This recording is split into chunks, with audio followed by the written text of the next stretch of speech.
Assalamu alaikum. Let's cook. Okay, people.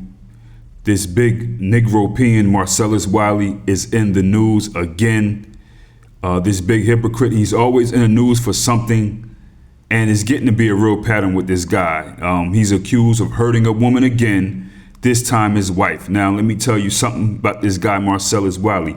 I feel nothing for these guys, for these Negropeans, these former shine-bone athletes who sit on these networks and speak white supremacist, conservative, white American man talking points anytime they have a chance to. I've made videos about Marcellus Wiley in the past.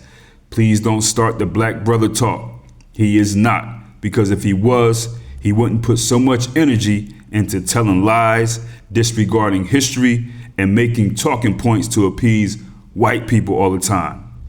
Now he can go beg the big white man that he nut hugs all the time and tries to impress any chance he gets. So what is Mr. Never Sold Dope in the news for now again? Now, domestic battery allegations. Now, that just happened in Orange County, Florida on the 4th of July. He got hit with a domestic battery charge. Now, according to the paperwork, his wife, Marcellus Wiley, alleged that he threatened to kill her, forcefully poked her in the face during an argument, and had been physically violent toward her in the past. She told arresting officers that she feared for her safety and intended to seek a divorce. Now, in this divorce filing, according to these court documents, Marcellus Wiley claims Marcellus Wiley raped her in 2012 while he was intoxicated and tried to sleep with two of her friends the same year. And she also said in the year 2014, he punched her in the face and gave her a black eye. She also said that when she was 9 months pregnant in the year 2019, he threw a bottle of Coca-Cola at her head. She also described recent incidents.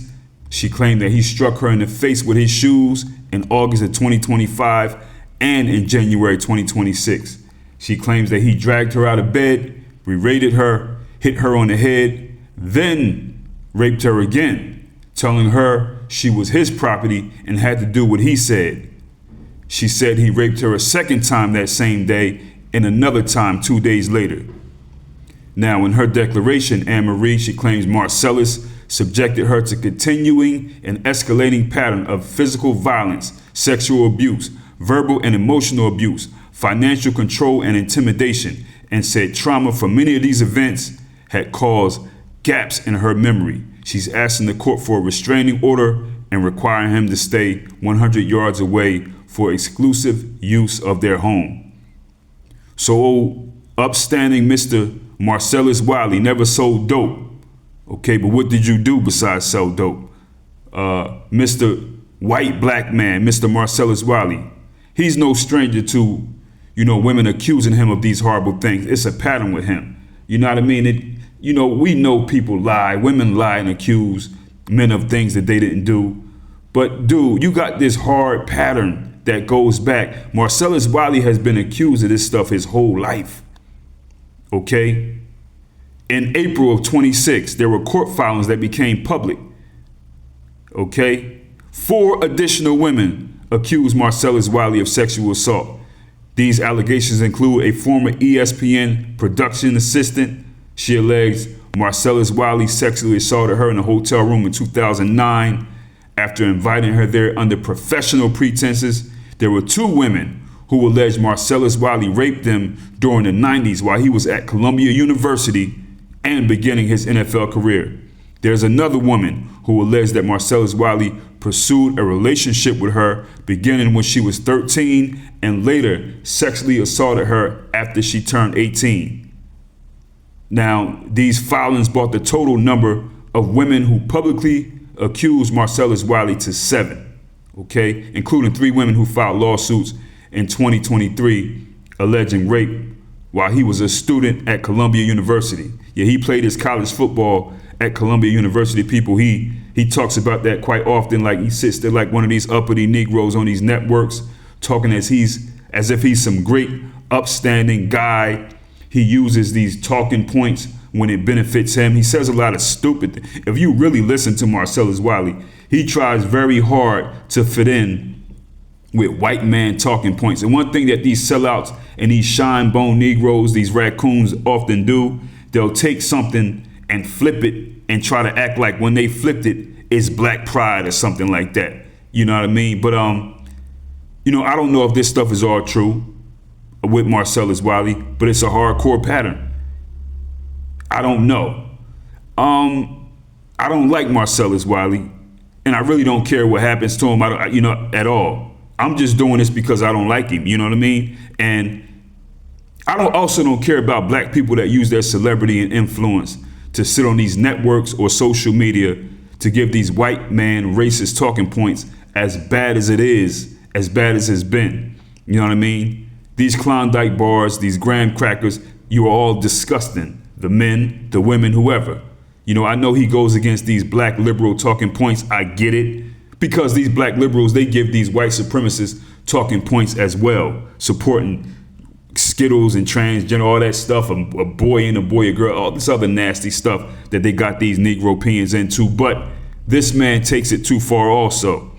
You know, Marcellus Wiley, he reminds me of those white guys that I met, you know, in law enforcement when I was in law enforcement. You know, these guys, they sit around all day, you know, listen to Don Imus talking that God, glory, and guns, bootstrap, honorable, talking all that stuff. And then before you know it, you see them getting caught up with a file with small people on it, stuff that don't hit the news. Or their wife is walking around with a big old black eye and stuff like that. He reminds me of them type of guys, those hypocritical white men. That's what Marcellus really is. He's a Klondike bar. You know what I'm saying? He is a black man who's really white. You know, so later for these sleazeballs like Marcellus Wiley, people don't come at me with that black brother talk. Many people who use that black brother talk or black sister talk only use that when the celebrities and the personalities that they worship are factored in or in the factor, okay? They don't extend that same gratitude and belief to their everyday black people in the world. No, it's for celebrities. You know what I mean? So Marcellus Wiley, you shine bone, buck dancing coon, who says that there is no such thing as white privilege. So this is what you're going to do.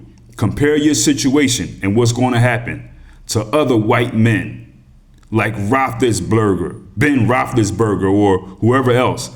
Other men who are known for things, who have a reputation of their name getting caught up in things that you are caught up in. Okay? Compare what happens with them to what's going to happen with you. And you're going to eat your words. You're going to eat your words. Anyway, people, easy. Marcellus, I'm gonna start with you. Yeah. Is this a good idea? It's not a good idea. I do want to give the players credit for their flex to even get this to be more than just an idea, but something that's going to be in reality. I give the players that. But there's a problem with when you start to go down this road of the freedom of expression, freedom of speech, and how much social space is allowed for those who don't support in that same space. And that's where I wonder where this is going to go in terms of identity politics. We know what identity politics does. It divides and it polarizes. No matter how you want to look at it, that's just the effect of it, no matter how great the intentions are. And we all know the road to hell is paved with good intentions. So it's an interesting play right here. I don't know how many people really look into the mission statement of Black Lives Matter, but